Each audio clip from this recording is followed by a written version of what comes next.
तो आज की वीडियो में हम लोग जानने वाले हैं कि पीटीआईआर टेस्ट हम सेमी ऑटो इंस्ट्रूमेंट में कैसे प्रोसेस करते हैं उसके बारे में।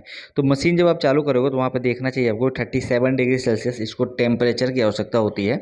और फिर साइड में आप यहाँ पर देखोगे, यहाँ पर रेडी का ऑप्शन दिखाएगा, मतलब इसके बाद से आप टेस्ट प्रोसेस कर सकते हो। और फिर हमको जाना होता है स्क्रीनिंग में, और स्क्रीनिंग में जाने के बाद से हम यहाँ पे प्रोटी यानी कि PTLS लगाते हैं। तो यहाँ पे आपको पहले ही दिया हुआ है कि 50 माइक्रो सैंपल लगेगा और 100 माइक्रो प्रोथोमिंग प्रोटीन LS लगेगा, जो कि रिएजेंट है। चलिए हम आगे प्रोसीड करते हैं। सबसे पहले टेस्ट को प्रोसीड करने के लिए उस पर आपको उस पेशेंट का ID या नाम आपको देना होता है।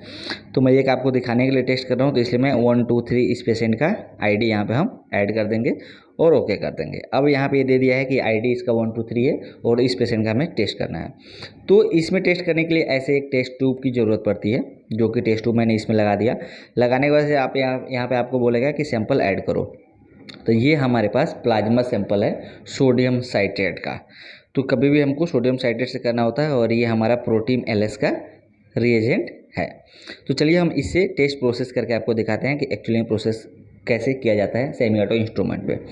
तो हम क्या करेंगे, सबसे पहले हम 50 माइक्रोलीटर जो पेशेंट का सैंपल होगा वह इसमें हम ऐड कर लेंगे, यानी पेशेंट का जो प्लाज्मा होगा सोडियम साइट्रेट वाला इसमें हम ऐड कर देंगे। जैसे ऐड करेंगे आप देखोगे यहाँ पे टाइम स्टार्ट हो जाएगा सेकेंड में। 120 सेकेंड के बाद से हमें इसमें प्रोटीन LS जो रिएजेंट होता है वो ऐड करना पड़ता है।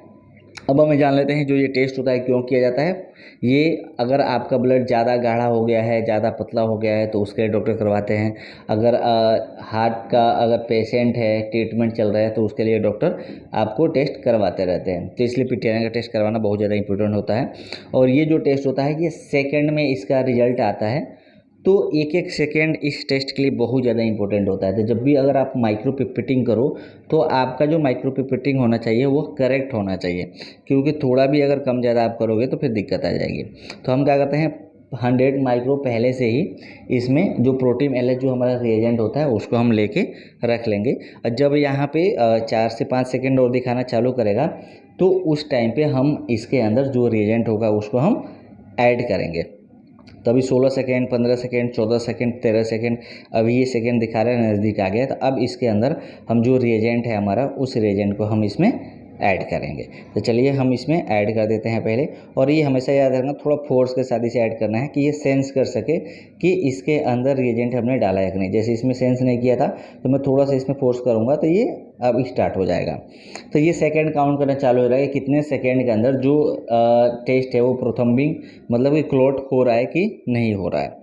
तो देखिए यहाँ पे सेकंड चल रहा है और थोड़ी देर बाद आपको यहाँ पर रिजल्ट देखने को मिल जाएगा। तो बहुत ही ईजी और आसान प्रोसेस है, बस माइक्रो पिपेटिंग आपका इसमें एक्यूरेट होना चाहिए। बाकी सारा रिपोर्ट ऑटोमेटिक कैलकुलेट करके ये मशीन आपको दे देता है।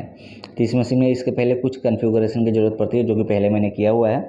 अब यहाँ पर देखेंगे पेशेंट का जो रिजल्ट है 10.3 सेकेंड में क्लॉट हो गया, और जो इसका INR है 0.93 INR है। तो इस तरह से ये रिपोर्ट हम प्रोसेस करके रिपोर्टिंग पेशेंट को दे सकते हैं। तो उम्मीद करता हूँ आपको समझ में आया होगा कि हम टेस्ट कैसे प्रोसेस करते हैं।